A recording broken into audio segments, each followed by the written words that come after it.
SAT number 11. And let's jump into the question here. So this says the author of passage 2 would most likely agree about what statement about the development of teixobactin. So to answer this question, what we want to do, like with every other question, we want to go back to the passage and we sort of want to focus on finding something that this author believes about the development of teixobactin so that we can find something similar that he would agree with. We usually would use what I call like the question order rule for these types of questions, meaning we're going to look at the questions before, we're going to look at the texts that are referenced to sort of help narrow down where our answer choice is. I find that's less helpful on paired passage questions because there tends to be a little more skipping and jumping around. They'll start at one point, move to another point. They'll have questions that are talking about the two of them together, so I don't use the question order rule as much. However, this is the first question in the series of questions that's talking about passage 2, so which probably means it's going to reference the earlier part of passage 2.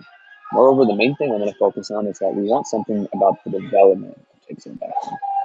And this could mean a number of things, right? You could talk about the development of teixobactin at any point in the passage, but basically the way that SAT passages work is they work in a pretty linear order, meaning they're going to talk about the development and the origin and the hypothesis first, and then they'll talk about the results and the conclusions in the next questions later.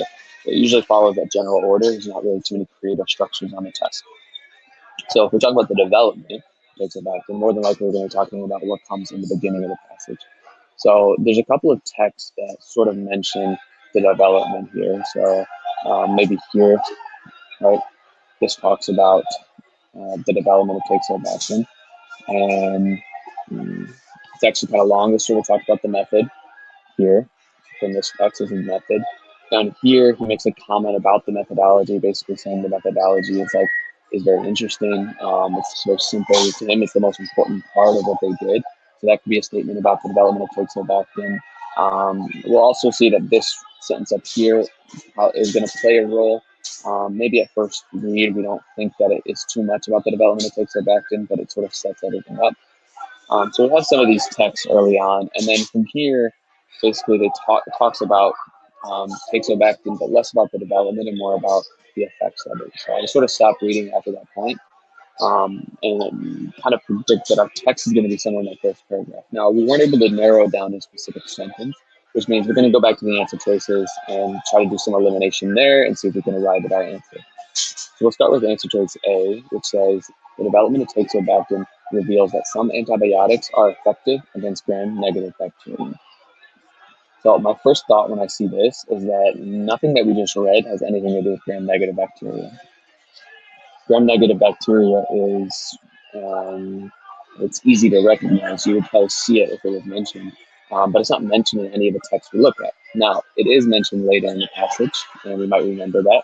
And if we want to kind of double check to see what it says about it, we'll go back and we'll read what it says about gram-negative bacteria. And we'll actually find that what the text says is that these antibiotics are not effective. They're not effective against gram-negative bacteria. They are effective against gram-positive bacteria. So for that reason, this answer choice was wrong. Honestly, the main thing I would focus on is the fact that it's not mentioned. And if it's not brought up in the first bit of the text, then it's probably not going to be our answer choice. So we can eliminate answer choice A from that. The next one is that we'll look at B, which says it shows that conventional methods can still yield new types of antibiotics. So let's think about this here for a second. The whole point of passage 1 and passage 2, and the whole point about these new antibiotics is that they're not conventional, right? They're not conventional. They're unconventional methods. They're something new and novel, a new way of getting antibiotics. So the development of teixobactin is not going to show that conventional methods can still yield new types of antibiotics. It's going to show that unconventional, novel ways are able to yield new antibiotics. And for that reason, we can get rid of B. C says it casts doubt on the practicality of searching for new antibiotics in exotic environments. So let's think about this. If you remember from the beginning of the passage, this first sentence up here says that as long as it's suspected that if we could grow more types of bacteria from soil or from exotic environments, such as deep oceans, then we might find new natural antibiotics, right? In a recent study, researchers found that they could isolate and grow individual soil bacteria. So all of these are connected, basically saying that people for a long time have thought that if you could grow bacteria from exotic environments, maybe you'll be able to develop new antibiotics. And that's pretty much what Kim Lewis and her team did. And then we ended up with teixobactin. Not necessarily sure if it itself is from it. I'm not really sure, yeah, if it itself is from an exotic environment, but in any case, it proves the concept that you can harvest and cultivate bacteria, and so it actually does prove the practicality of searching for new antibiotics in exotic environments. So it's not going to cast out. We can eliminate that one. This leaves answer choice D, which is going to be our answer choice. But let's double check to make sure that what it's saying we actually have support for. Okay, we want to make sure we do our due diligence. So D says it confirms a long-held belief about a potential source of new antibiotics.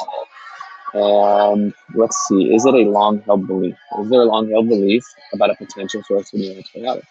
And going back again to that sentence that we just read, it starts by saying here, it has long been suspected that if we can grow more types of bacteria from soil or from exotic environments, then we might find new natural antibiotics. So this part here, that has long been suspected, that's the part that's going to relate mostly with long-held belief.